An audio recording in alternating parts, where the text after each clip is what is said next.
চাটা অনেক ভালো হয়েছে। কি ব্যাপার, কার কল আসছে? কি ব্যাপার ফোন? তুই রিসিভ করো। স্পিকারে। হ্যালো, কি করছেন? এই তো চা খাচ্ছিলাম ভাবি। আমি যদি এখন পাশে থাকতাম তাহলে কি করতে? তাহলে আপনার সাথে চা খেতাম।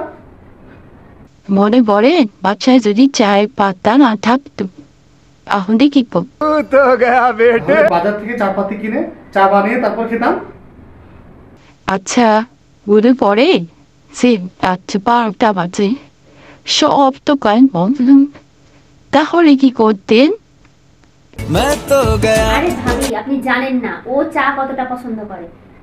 যদি চায়ের দোকান সব বন্ধও থাকতো তাহলে আপনার বাসায় যে চা পাতি নিয়ে এসে চা রান্না করতো। দিয়ে